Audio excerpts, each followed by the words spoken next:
தாய் தமிழ் உறவுகளுக்கு வணக்கம். கஞ்சா குடிக்கிகளாக மாற்றப்படும் தமிழர்கள் என்ற தலைப்பில் இந்த காணொளியை நாம் காண்கின்றோம்.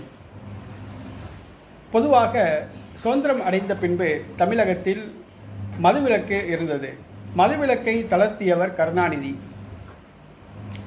ஆனால் தற்பொழுது நடைபெற்று முடிந்த பாராளுமன்ற சட்டமன்ற தேர்தலின் பொழுது திமுக ஆட்சிக்கு வர வேண்டும் என்பதற்காக மு.க. ஸ்டாலின் சில அதிரடி வாக்குறுதிகளை தமிழக மக்களிடம் வழங்கினார்.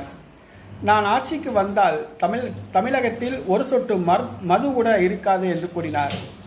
ஆனால் இன்றைக்கு தெருவுக்கு தெரு டாஸ்மாக் கடைகளை திறந்து சாராயத்தை ஆறாக ஓடவிட்டுள்ளார். அதேபோன்று கனிமொழி கூறினார், டாஸ்மாக் கடைகள் மூலமாக தமிழகத்தில் இளம் விதவைகள் அதிகமாகியுள்ளனர் என்று கூறினார். ஆனால் தற்பொழுது டாஸ்மாக் கடைகள் தெருவுக்கு தெரு திறந்து வைப்பதே அவங்க அண்ணன் தான். கள்ளக்குறிச்சியிலே மது அருந்தி கள்ளச்சாராயம் அருந்தி 70 பெண்கள் தாலியறுத்த அந்த சம்பவத்தை மறந்திருக்க மாட்டார்கள். இந்த சூழ்நிலையில் தமிழகத்தில் மதுவுக்கு போட்டியாக கள்ளச்சாராயத்துக்கு போட்டியாக கஞ்சா களமிறக்கப்பட்டுள்ளது. சமீப காலத்துக்கு முன்பாக ஒரு சில மாதங்களுக்கு முன்பாக திமுகவை சார்ந்த வடசென்னை மாவட்ட அயலக அணி அமைப்பாளர் ஜாஃபர் சாதிக் கஞ்சா கடத்தல் வழக்கில் டெல்லி காவல்துறை அதிகாரிகளால் கைது செய்யப்பட்டு அவர் சிறையில் அடைக்கப்பட்டுள்ளார். வெளிநாடுகளுக்கு உணவுப் பொருள் ஏற்றுமதி செய்வதாக கூறி கஞ்சாவை ஏற்றுமதி செய்துள்ளார். மேலும் அந்த கஞ்சா வியாபாரம் செய்த பணத்தை வைத்து திரைப்படம் கூட தயாரித்துள்ளார். மேலும் திமுகவுக்கு நன்கொடை வழங்கினார்.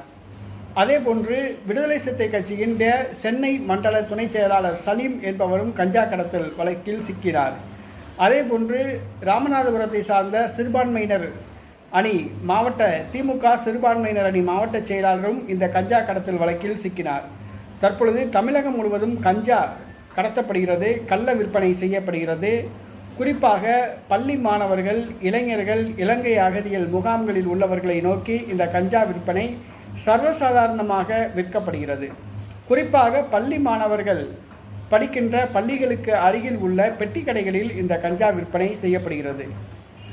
பெட்டி கடைகளில் இந்த கஞ்சா விற்பனை செய்யப்படுகிறது. காலையில் பள்ளிக்கு வரக்கூடிய மாணவர்கள் கஞ்சா குடித்துவிட்டு கஞ்சா போதையில் வருகிறார்கள். மிகவும் வேதனையாக உள்ளது.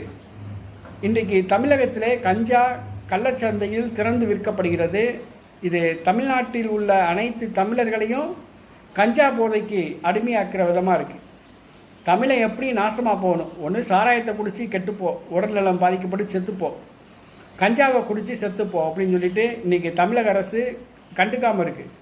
தமிழ்நாடு முதலமைச்சர் கட்டுப்பாட்டில் இருக்க காவல்துறை கண்டுகொள்ளவில்லை. தமிழகம் முழுவதும் கஞ்சா விற்பனை செய்யப்படுகிறது, காவல்துறை கண்டுகொள்ளவில்லை.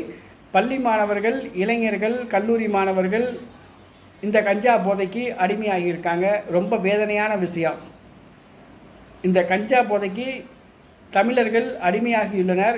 இன்னும் கொஞ்ச நாள் போச்சுன்னா கஞ்சா சர்வசாதாரணமாக இதாயிரும். கஞ்சா உடல்நலத்துக்கு அபாயம் ஏற்படுத்தும், நரம்பு தளர்ச்சியை ஏற்படுத்தும், மூளை பிரச்சனையை ஏற்படுத்தும், ஆண்மை குறைவை ஏற்படுத்தும். பிறக்கிற குழந்தைகளுக்கு மூளை வளர்ச்சி இல்லாத குழந்தையாக பிறக்கும். அதெல்லாம் தெரிய மாட்டேங்குது.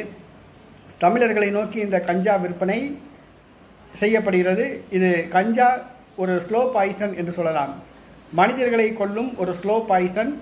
இந்த கஞ்சா போதைக்கு அடிமையாக்கப்பட்டுள்ளார்கள் தமிழர்கள். ரொம்ப வேதனையான விஷயம்.